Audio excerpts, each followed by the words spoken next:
지난 10주 동안 저와 여러분이 요한일서 1장, 2장, 3장에 기록된 내용들을 쭉 살펴봤습니다.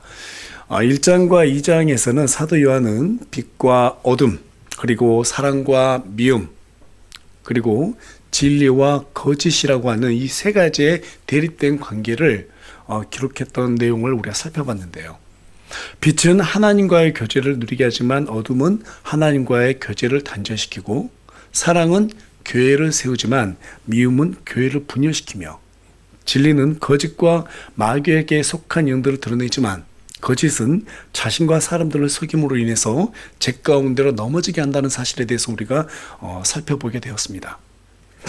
사도 요한이 빛과 사랑과 진리를 강조한 이유는 초대교회가 영지주의라고 하는 이단에게 심각한 위협을 받고 있었기 때문인데요. 그래서 사도 요한은 2장과 3장을 통해서 세 가지를 강조했어요. 그 첫 번째는 순종이었고, 두 번째는 사랑이고, 세 번째는 진리입니다.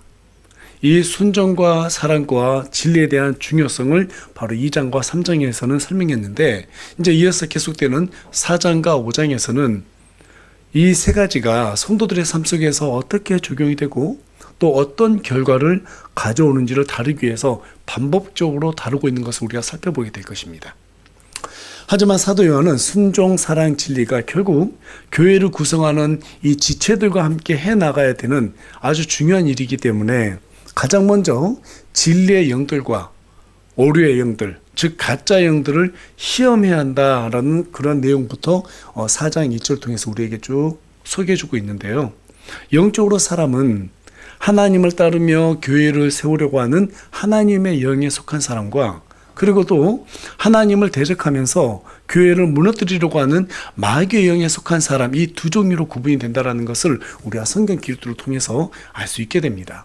문제는 하나님의 자녀가 마귀의 자녀를 구분하지 못하고 교제하게 되면 인생을 허비하는 저주 속으로 빠져들고 만다는 것입니다. 너무나도 위험한 것이죠.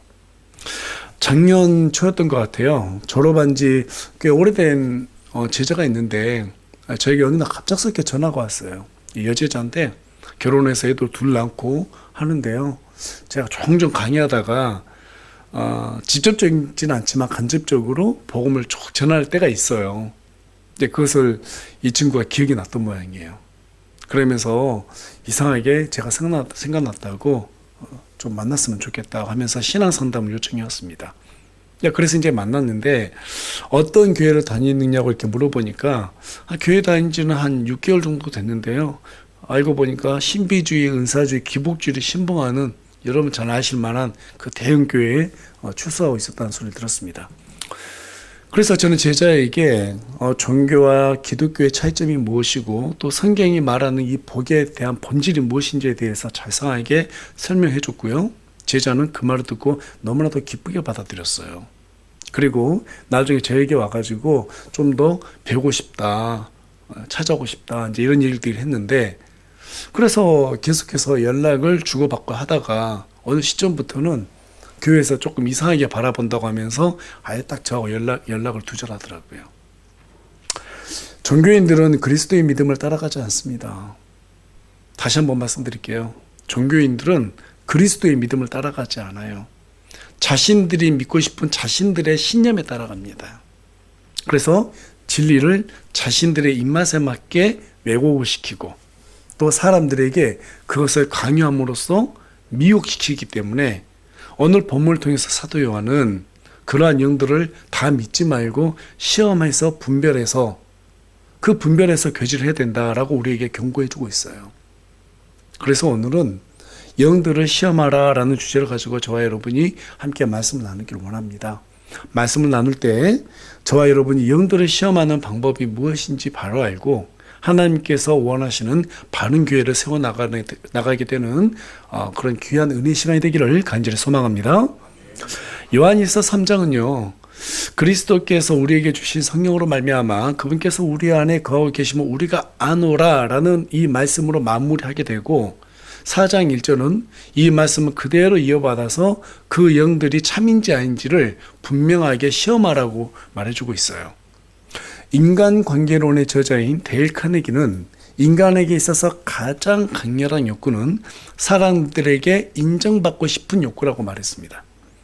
인정받고 싶은 욕구가 강한 사람은요, 얼마든지 자신이 하나님을 사랑하는 사람인 것처럼 위장해서 흉내내서 나름대로 자신 진짜인 것처럼 그렇게 드러낼 만한, 흉내낼 만한 열정들을 가지고 있습니다. 때로는 주의 이름으로 눈물을 흘리면서 간증을 하기도 하고, 교회 일도 열심히 하고, 또 형제들을 사랑하는 척도 할 수 있습니다. 하지만 그들의 목적은 다른 곳에 있기 때문에 진실함이 없어요. 그래서 오래가지 못합니다. 이런 방식으로 가짜들을 분별할 수 있습니다. 하지만 문제는 시간이 너무 많이 걸린다는 거예요. 그 사이에 이미 사람들이 그들에게 속아 넘어갈 수도 있기 때문에 우리는 어떻게 해야지 이런 가짜 행들을 바르게 분별할 수 있는가, 이 부분에 초점을 두고 잘 생각해 봐야 되는데요. 많은 사람들이, 또 대부분 오늘날 많은 교회들이 저 사람이 구원 받았는지, 즉 성령님을 받았는지 안 받았는지 그래서 분별할 수 있는 조건으로다가 뭘 제시하고 있냐면 은사들을 통해서 알 수 있다라고 주장하는 사람들이 많습니다.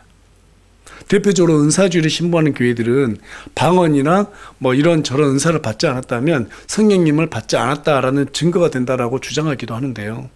여러분께서 잘 아시다시피 방언은 사도행전 2장에 가서 보니까 마가의 다락방에서 120명의 성도들이 합심해서 기도할 때 처음으로 받게 된 은사 중에 하나죠. 그때 다른 나라에서 살던 유대인들이 절기를 지키기 위해서 예루살렘으로 왔다가 방언을 듣고 놀라게 되는데요. 왜 놀라게 됐을까요? 자, 우리 다 같이 사도행전 2장 7절에서 8절 말씀 한 목소리 읽겠습니다. 시작. 그들이 모두 놀라고 이상히 여기며 서로 이르되 보라, 말하는 이 사람들이 다 갈릴리 사람들이 아니냐. 그런데 어떻게 우리 각 사람이 우리가 태어난 곳에 우리 언어로 듣느냐. 지금 여러분이 뭐라고 말하고 있어요? 왜 놀랬다고 말하고 있어요? 오늘날 교회들이 하고 있는 방언이 어떤 거예요? 우리가 알아들을 수 없는, 이해할 수 없는 어떤 주문과 같은 것을 반복적으로 외우고 있죠. 할렐루야 빨리 하면 랄랄랄라가 된다고 하면서 막 그러는데요. 여러분 짜장면 빨리 해도 짜짜짜 합니다. 그렇죠? 이런 것들이 방언이라고 하면서 방언 은사 받다 축하한다고 막 이러는데, 지금 성경에는 뭐라고 말하고 있어요? 이 사람들은 과거에 바벨론이나 아시라 지역에 포로로 끌려갔던 이스라엘 사람들 중에서 이스라엘 본토로 귀환하지 못했던 일부 유대인들이거나 또는 유대교를 개종했던 사람들이었어요. 그들이 살던 지역의 언어는 세모, 헬라어, 라틴어, 이러한 히브리어가 아닌 다른 언어들이었는데 마가의 다락방에서 성령을 받은 사람들이 그들의 언어로 그들에게 복음을 전하는 거예요. 그러니까 놀라게 된 겁니다. 따라서 여러분, 방언은 사람들이 알아듣지 못하는 주문과 같은 것이 아니라 이방인들에게 하나님께서 복음을 전하도록 하기 위해서 성령께서 일시적으로 허락해 준 영적인 선물이었어요. 왜 일시적으로 허락해 줬을까요? 그때는 성경이 완성됐어요? 안 됐어요? 안 됐었어요. 신약 성경이 완성되지 않았습니다. 그래서 사도 바울이 뭐라고 말하는가 하면 고린도전서 13장 8절에서 10절 가서 보니까 사랑은 결코 없어지지 아니하나 대언들은 있다 해도 없어질 것이요. 타 언어들, 여기에서 타 언어는 뭐예요? 바로 방언이죠. 이런 방언이 있다 해도 그칠 것이며 지식이 있다 해도 사라지리라. 지금 사라진다고 말했어요? 안 했어요? 사라진다고 말하죠? 그친다고 말하고 있습니다. 계속해서 9절 가서 보니까 우리가 부분적으로 알고 부분적으로 대언하나. 여기에서 부분적인 대언이 뭐예요? 바로 방언이에요. 성경이 완성되지 않았기 때문에 하나님께서 일방적으로 그들에게 복음을 전해야 되는데 그들에게 어떻게 복음을 전해요? 그들의 언어로 이 사도들이라든지 또 성령을 받은 사람들이 하나님의 역사하심을 통해서 복음을 전하게 됐다 이 말이에요. 그런데 이게 완벽하진 않죠. 부분적인 것이란 말이에요. 모든 성경을 다 설명할 수가 없었어요. 그래서 부분적으로 대언했다라는 거예요. 10절 가서 보면 완전한 것이 오면 여기에서 완전한 것이 뭐예요? 예, 말씀이에요. 성경 66권을 얘기한단 말이에요. 이 완전한 것이 온다는 거예요. 성경에 완전히 다 기록된 것이 너희들에게 전달되면 그때는 부분적인 것, 즉 이런 방언들, 이런 은사들 그친다는 거예요.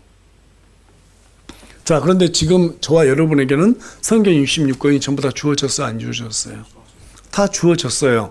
자, 그렇다면 굳이 다른 언어들로 하나님의 말씀을 가르칠 이유가 있어요? 없어요? 없어요. 지금 제가 여러분들께 우리나라로 글로 된 성경을 가지고 우리나라 언어로 여러분들께 지금 설명을 해드리고 있잖아요. 그렇죠? 예, 그러면 여러분 다 알아들을 수 있죠? 알아들을 수 있어요. 혹시 우리 린다 자매처럼 이렇게 다른 나라에서 오신 분들은 또 그 나라 언어로 말하면 되는 거예요. 예. 그런데 저는 멕시코 언어를 못해요. 그러니까 오늘날은 좀 고맙게도 어플로 어때요? 얼마든지 말해서 전달해 줄 수도 있잖아요. 그렇죠? 그렇기 때문에 굳이 이렇게 방언의 은사 이런 것들이 오늘날엔 존재하지 않는단 말이에요. 또 실제적으로 우리 린다 자매가 스페인어를 사용하기 때문에 스페인어 성경을 지금 가지고 있잖아요.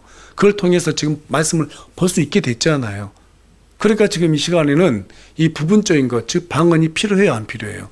필요하지 않다라는 거예요. 물론 성경이 주어지지 않는 어떤 미종족, 그렇죠?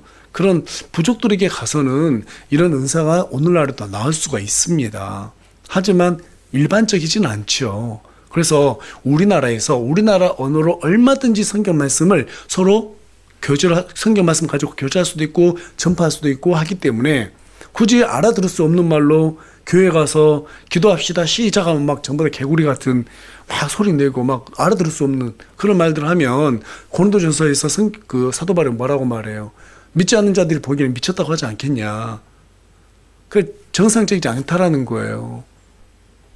그 당시에도 초대교회 당시에도 이런 방언들이 이런 주문으로 나오는 그런 것들이 아니었습니다. 분명히 성경에 뭐라고 말하고 있어요? 그들의 언어로 얘기했다고 하잖아요. 그렇죠? 그게 진짜 방언의 은사가 있다고 하면 우리가 선교사로 파송돼야 돼요. 그래서 미종족 전혀 하나님을 모르는 사람들에게 가서 그들의 언어로 얘기를 할 수 있어야지 그게 성경적인 방언이에요. 예. 그런데 지금 저와 여러분에게는 그런 사역이 아직까지는 허락되지 않았고 또 그런 사역할 이유도 없기 때문에 그런 방언이 우리에게는 주어질 필요가 없다라는 거예요. 그래서 저와 여러분은 어디에 집중하면 되는 거예요? 성경 말씀에 집중하면 되는 거예요. 맞습니까? 예, 성경 말씀에 집중하면 되는 거예요. 또 뿐만 아니라 고린도전서 12장 30절에 가서 보면 모두 타 언어들로 말하겠느냐 이렇게 사도 바울이 기록을 해놨어요. 이 말이 무슨 말이에요? 초대교회 당시에 모든 사람들이 전부 다 방언의 은사가 있었단 말이 아니잖아요. 그렇죠? 그렇기 때문에 방언의 은사가 있다 해가지고 그 사람이 성령을 받은 사람이고 없으면 성령 받지 않았다. 이건 아주 잘못된 주장이에요. 성경적이지가 않습니다. 그런데 또 어떤 사람들은요, 이 말 안 들어요. 병 고치는 은사가 있으면 그 사람은 틀림없이 성령을 받은 증거가 된다라는 거예요. 예수님도 병을 고치셨기 때문에 병 고치는 은사가 있는 사람은 성령을 받은 증거라는 생각이 논리를 가지고 말하고 있는데요. 이런 주장 또한 성경에 대한 무지로 인해서 생겨난 오해입니다. 자, 우리 다 같이 이사야서 35장 4절에서 6절까지 말씀. 자, 한 목소리로 크게 읽겠습니다. 시작. 두려워하는 마음을 가진 자들에게 이르기를 마음을 강하게 하라. 두려워하지 말라. 보라, 너희 하나님께서 오셔서 원수를 갚으시리니 곧 하나님께서 대갚음하시리라. 그분께서 오셔서 너희를 구원하시라 하라. 그때 눈먼 자들의 눈이 열리고 귀 먹은 자들의 귀가 열릴 것이며 그때 다리 젖는 자는 사슴같이 뛰고 말 못한 자의 혀는 노래하리니 이는 광야에서 물들이 터져 나오며 사막에서 시내들이 흐를 것이기 때문이라. 예수님께서 이 땅에 오셨어요. 그리고 사람들에게 어떻게 했어요? 눈먼 자들의 눈을 고쳐주셨고 또 귀 먹은 자들의 귀를 열게 해주셨고 다리 젖는 자들을 다시 걷게 하셨고 또 말 못하는 자들의 그 입을 튀게 만들어 주셨습니다. 그뿐만 아니라 여러 가지 질병들도 다 치유하셨어요. 왜 그와 같이 하셨어요? 지금 조금 전에 저와 여러분이 읽었던 성경 기록처럼 그분이 바로 우리를 구원하러 오실 메시아다라는 증거로서 주셨기 때문에 예수님께서 내가 이와 같이 너희들에게 병을 치유하는 것은 내가 바로 구약 성경에서 예언된 메시아다라는 것을 선포하기 위한 메시지로서 그와 같이 행하셨다는 거예요. 그런데 저와 여러분이 병을 고쳤으니까 나는 성령 받은 사람이다. 그와 같이 행한다는 것은 이 시대에도 성경 말씀이 필요 없다. 그렇죠? 이 주변 고침으로써 성령님의 역사하심이 살아있다라는 거 그것만 믿으면 된다. 이런 간접적인 메시지가 그들한테 있단 말이에요. 의도가. 여러분 사도들이 병을 치유했던 것도요. 예수님이 메시아라는 사실을 증언하기 위해서 그와 같이 했던 것입니다. 왜? 그때는 말씀이 전부 다 완성되지 않았기 때문에. 그런데 말씀이 완성되니까 어떻게 돼요? 사도 바울에게도 그런 능력이 사라지기 시작하잖아요. 그렇죠? 한때는 사도 바울의 손수건만 사람이 만져도 병이 치유됐는데 나중에는 사도 바울이 누가가 위장이 아프다 그러니까 야 포도즙 써라. 그런 능력이 안 나타난단 말이에요. 성경이 다 완성됐으니까. 여러분 성경 말씀이 지금 다 완성됐는데도 지금 이 시간까지 우리 성령님께서 사람들의 병을 막 치유하는 일이 계속 있잖아요. 사람들이 성경 볼까요 안 볼까요? 말씀 안 보게 됩니다. 분명히 요한복음 1장 1절은 하나님이 말씀이라고 하셨잖아요. 말씀이 육신이 되어서 이 땅에 오셨다라고 얘기하고 있습니다. 14절은. 그런데 말씀이 곧 하나님인데 기적을 보고 하나님 믿겠다 하면은 말씀을 안 보기 때문에 사람들이 진리를 알 수 없게 돼요. 그래서 이런 오류의 영들, 가짜 영들, 적그리스도에게 속아 넘어가는 거예요. 여러분, 만약에 그런 어떤 신비주의, 그런 것들이 정말 성령받은 증거라고 한다면 여러분 모세가 막대기로 어떻게 했어요? 뱀을 바꿨을 때 마술사들도 똑같이 따라 하잖아요. 모세가 물을 피로 만들었을 때 그들도 똑같이 따라 하잖아요. 그러면 파라오의 마술사들도 성령 받았겠네요? 자, 이렇게 되면 모순이 지금 생겨요, 안 생겨요? 생기죠? 성경은 절대로 모순이 발생할 수 없게끔 우리에게 주셨단 말이에요.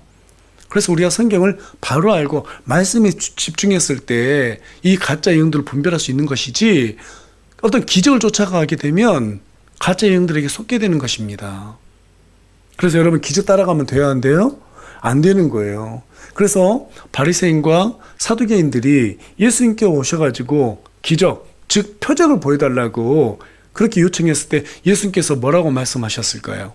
자, 우리 다 같이 마태복음 16장 4절 말씀. 자, 큰 목소리 읽겠습니다. 시작. 악하고 음란한 세대가 표적을 구하지만 대언 자 요나의 표적 외에는 내가 아무 표적도 그 세대에게 주지 아니하리라 하시고 그들을 남겨둔 채 떠나시니라.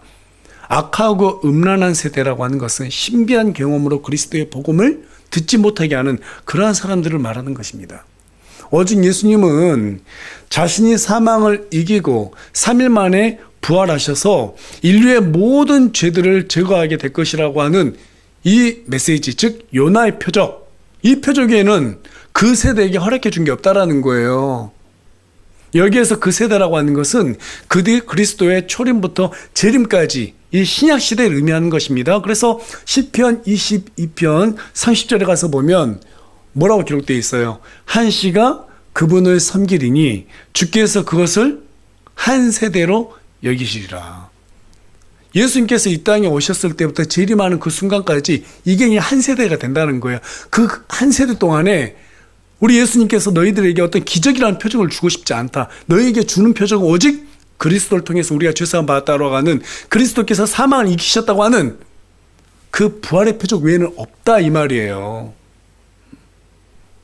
이거 제 말이 아니에요. 성경 우리에게 지금 알려주고 있는 말씀입니다. 자, 정리하자면 우리 예수님이 병을 치유하셨던 것은 자기 자신이 구약에 계시된 예언된 메시아임을 알리기 위한 메시지였고 방언은 그리스도의 복음을 이방인들에게 전하기 위한 수단이었지 그것들이 결코 성령님을 받은 증거가 될 수 없다. 여러분 정리가 됐나요? 예. 그렇다면 어떤 기준으로 영들을 시험해야 되는가? 정말 중요한 내용들이에요. 가장 좋은 방법이 뭘까요? 제가 여러분께 조금 전에 왜 이런 은사들, 기적들이 중요하지 않다고 말했어요? 말씀에 집중해야 되니까. 그럼 우리가 영들도 시험하는 것도 어디에 근거해야 될까요? 말씀에 근거해야 되죠. 당연하죠. 이건 뭐 너무나도 당연합니다. 대부분의 은사주의, 신비주의 강조하는 교회들은요, 말씀 잘 안 봐요. 한 구절 딱 읽고요, 그냥 다른 말 하다가 설교 끝내고요. 말씀에 집중이 안 됩니다. 성경 공부도 전부 다 은사, 신비주의, 막 복, 여기에다가만 초점을 맞춰놓고 거기에 필요한 말씀들만 끌어모아서 전달을 해요. 그러다 보니까 보는 관점이 완전 달라져 버리는 거예요. 말씀에 의지하지 않게 되는 거예요. 가짜 영들을 분별하려면 말씀에 근거해야 되는 거예요. 말씀에 근거했을 때 부합하다. 그렇다면 그게 가짜고 진짜인지를 판별하는 기준이 돼야 된다 이 말입니다. 그 첫 번째 기준이 2절과 3절에 기록되어 있는데요. 자, 우리 다 같이 요한일서 4장 2절하고 3절 말씀 읽겠습니다. 시작. 너희는 이것에 의해 하나님의 영을 알라. 곧 예수 그리스도께서 육체 안에 오신 것을 신하는 영은 다 하나님께 속하고 예수 그리스도께서 육체 안에 오신 것을 신하지 아니하는 영은 다 하나님께 속하지 아니하나니 이것이 적그리스도의 영이니라. 그것에 관하여는 그것이 옳으라는 말을 너희가 들었는데 그것이 지금도 이미 세상에 있느니라. 지금도 이미 세상에 있다 없다? 지금 있다고 하고 말하고 있습니다. 당시 영주주의라는 이단들이 있었다라고 여러분들께 이전 시간에도 말씀을 드렸습니다. 그들은 육체는 본래 악하기 때문에 육신의 정욕을 채우기 위해서 죄를 짓는 것은 사실은 죄가 아니다 이렇게 주장했고요. 또 한 가지는 예수님이 침례를 받을 때 영원하신 그리스도께서 그분에게 임했지만 예수님께서 십자가에 달려 죽으셨을 때는 그리스도께서 떠나셨기 때문에 십자가에 달린 것은 그리스도가 아니라 단지 예수님의 몸이었다 이렇게 말을 했단 말이에요. 이 때문에 육신의 정욕을 채우고 싶어하는 사람들은 자신들의 이 죄를 합리화시키고 죄를 막 짓고 싶어서 이 영지주의라고 하는 이 가짜 이단들에게 속아서 넘어감으로써 인생을 허비하는 그러한 저주를 받게 되었습니다. 여러분, 이 세상에서 가장 불행한 게 뭐냐면 인생을 허비하는 거예요. 마약 중독에 빠진 사람들 봐보세요. 거기서 헤어나오지 못하면 인생이 깡그리 어떻게 돼요? 허비가 되잖아요. 도박 중독에 빠진 사람들 봐보세요. 알코올 중독에 빠진 사람들 봐보세요. 그런데 그들만큼 위험한 게 뭐냐면 이 이단 교리예요.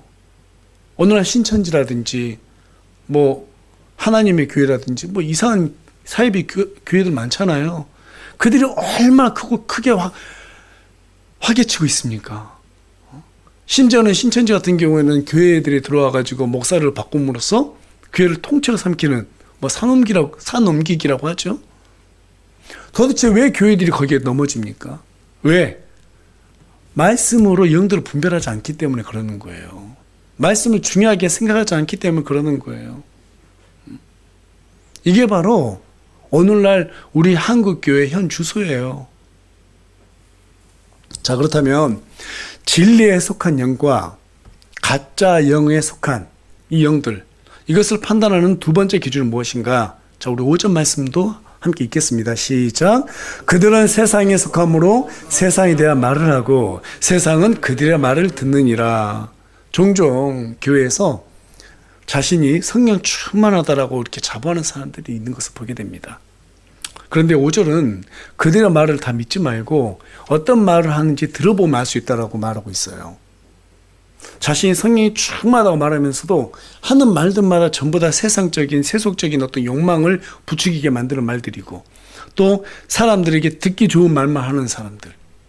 만났다면 뭐 시어머니 욕하고 남편 욕하고 그렇죠? 아내에 대한 불평을 하고 만났다면 돈만 얘기하고 막 어디에 투자해야 된다고 그러고 어디에 뭐 이런 사람들 있잖아요.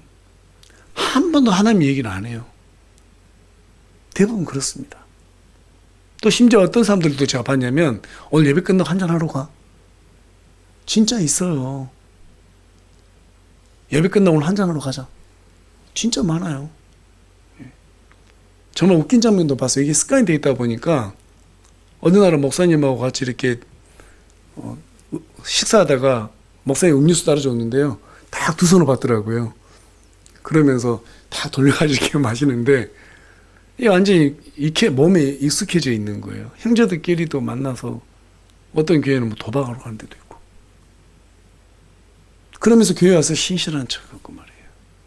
그런 사람들이 참 많습니다.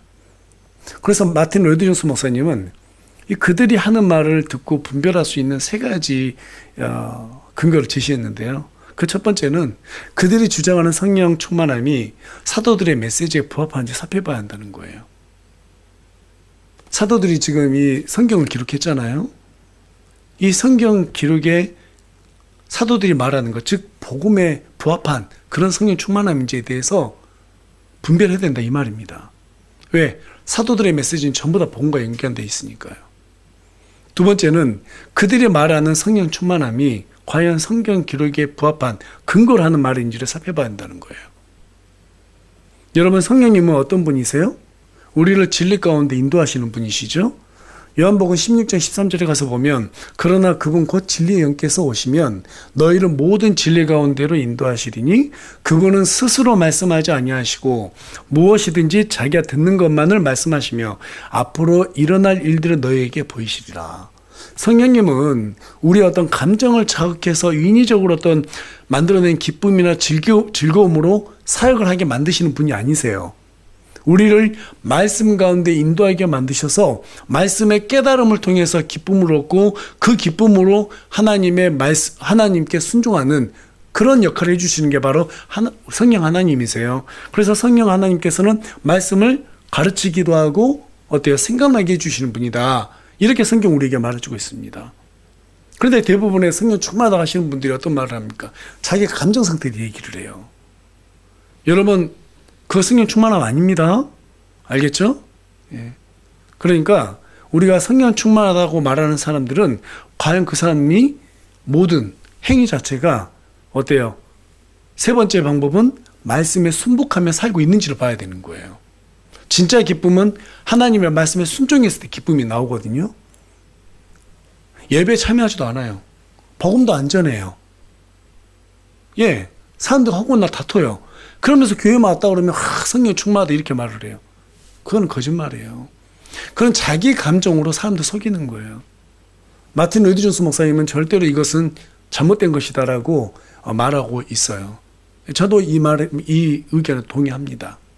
그런 사람들 너무나 많이 봤으니까요. 따라서 여러분, 교회에서 이런 말들로 직통 계시를 받았다거나 또 환상들을 봤다거나 또 내가 어떤 생각이 들었다, 하나님께서 주신 것 같다, 꿈 얘기를 한다거나 이러면은요, 대부분 마귀의 영을 가진 무당과 같은 사람이지 참된 성도가 아니에요. 제가 무당이라고 말하니까 너무나 좀 강하게 들리는가는 모르겠지만 실제로 성경에 보면 마술사나 무당들이 그런 일들을 했거든요. 여러분, 교회에서 꿈 얘기하는 거 아니에요? 알겠죠? 교회에서 환상을 봤다 그러면 안 되는 거예요. 내가 하나님으로부터 음성을 들었다? 이거 잘못된 겁니다. 특히 오늘날 찬양 집회하는 데 가서 보면 하나님의 음성 듣기 이런 프로그램들 있잖아요. 정말 잘못된 거예요. 오늘날 성령님께서 그런 일을 안 하십니다. 조금 전에 여러분들께 읽어드린 요한복음 16장 13절 보세요. 스스로 말씀하지 않으시고 성경에 기록된 말씀으로 우리에게 말해주신다라고 말씀하고 계세요. 그게 바로 성령님의 사역이세요. 여러분, 이해가 되셨나요? 네. 참된 성도는 하나님과의 인격적인 관계를 아주 중요하게 생각합니다. 여러분, 우리가 누군가와 인격적인 관계를 가졌다라는 것은 어떤 의미를 말할까요? 그 사람의 인격을 존중한다. 또 그 사람의 인격을 존중한다는 것은 곧 그 사람의 말과 그 사람의 의견을 존중한다는 거잖아요. 맞죠? 그래서 우리 하나님과의 관계를 인격적으로 형성되어 갔다. 이 말은 무슨 말이냐면 하나님의 말씀을 존중한다는 거예요. 이렇게 하나님의 말씀을 존중하는 것을 기준으로 삼아서 사도 요한은 진리의 영에 속한 사람과 오류의 영에 속한 사람 분별할 수 있다라고 6절을 통해서 말해주고 있는데요. 자, 우리 다 같이 6절 말씀도 함께 읽겠습니다. 시작.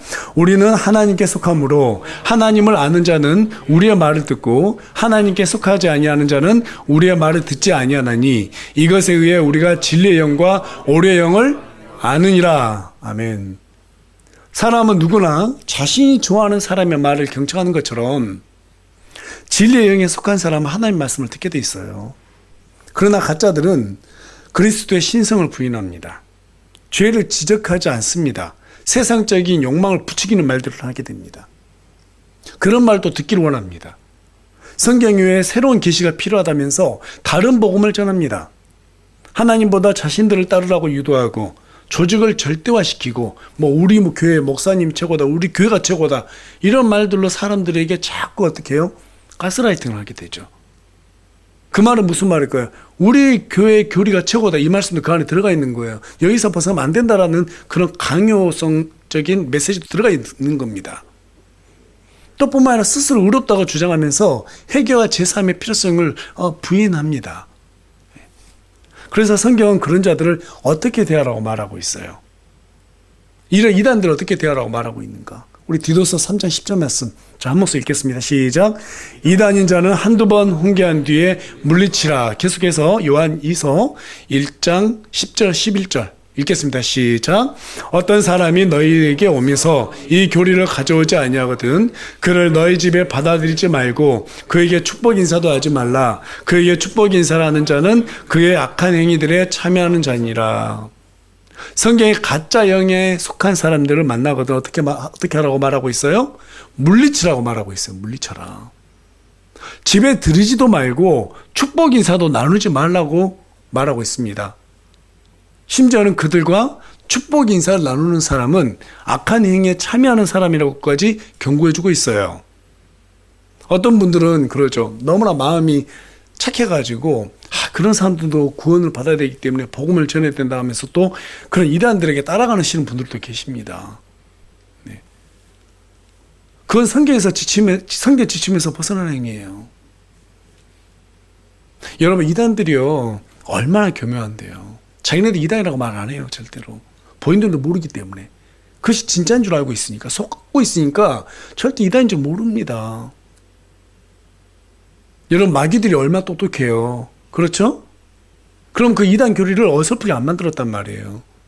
그럴싸하게 포장한단 말이에요. 많은 말들 중에서 하나 정도는 인간의 선함을 자극해요. 그러니까 여러분 우리 마음이 선하고 싶잖아요. 그렇죠? 선해야 된다라고 생각한단 말이에요. 그 선한 부분을 탁 자극합니다. 그리고 끌고 가는 거예요. 그래서 제가 여러분들께 틈틈이 드리는 말씀이 뭐예요? 우리는 착한 사람이 되는 게 하나님의 뜻이 아니다. 어떤 사람이 돼야 된다고요? 하나님의 선을 이룬 사람이 돼야 된다라고 말씀드렸어요. 하나님의 선이 우리의 선이지 우리가 생각하는 선한 사람을 쫓아가게 되면 큰일 나는 거예요. 이단들이 대부분 그 부분을 아주 잘 공략한단 말이에요. 그 부분에 속게 되면 우리도 모르게 그 이단 교리가 진짜인 줄 알고 빠져들어가게 돼 있어요. 그래서 성경은 우리에게 그들과 가까이 하지도 말라고 그들을 어때요? 반갑게 맞지도 말라는 거예요. 아예 그 사람들과 축복 인사도 나누지 말라고 말하고 있습니다. 말을 섞지 말라 이 말이에요. 그래서 저와 여러분이 누굴 만나든지 베레아 사람들처럼 과연 그 사람의 말이 성경에 맞는 말인지 아닌지를 시험해 봐야 됩니다.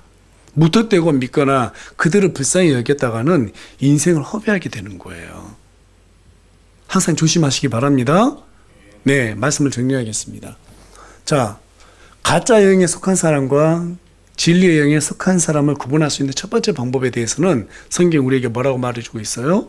육신의 몸으로 오셔서 인류의 죄를 제거해 주신 그리스도에 대한 믿음이 있는지 없는지를 봐야 된다 이 말이에요.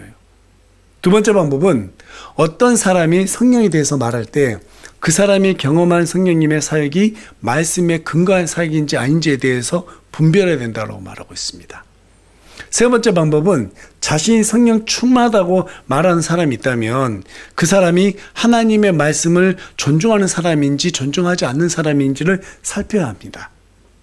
성령 충만함에 대해서 말만 하고 행위적인 열매가 없다면 그 사람은 가짜이거나 혹은 하나님을 사랑하지 않은 사람이에요. 만일 이 세 가지를 우리가 관찰해보고 시험해 봤을 때 하나라도 맞지 않다면 그 사람이 영에 속한 사람으로 간주하지 말아야 됩니다. 그래서 멀리 해야 되고 또 그런 사람들 함부로 교회를 드리게끔 해서는 안 되는 거예요. 자칫하면 그 한 사람을 인해서 교회 전체가 힘들어질 수 있기 때문에 그렇습니다. 그래서 저와 여러분이 오늘 함께 이런 영들을 시험하는 내용에 대해서 쭉 살펴봤는데요. 오늘 내용은 정말 중요하기 때문에 오늘 전한 말씀을 잘 여러분들께서 기억하시고 항상 중요한 건 딱 한 가지예요.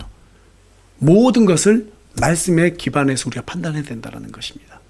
말씀에서 벗어나면 어떻게 된다? 진짜 영이 아니다. 말씀에 부합해야지만 진짜 영이다. 다른 거 다 기억 못하면 이 한 가지는 꼭 기억하셔야 돼요. 기적 따라가면 된다 안 된다? 안 된다. 오직 말씀만 따라가야 된다. 이단들은 기적 따라가요. 자신들이 뭐 환상에 대해서 얘기합니다. 그러나 참된 성도는 그리스도에 대해서만 얘기합니다. 오직 우리 주 예수 그리스도에 대해서 알아가는 지식으로 인해서 성령의 충만함을 입고 그 기쁨으로 형제를 사랑하고 교회를 세우는 저와 여러분이 되기를 간절히 소망합니다.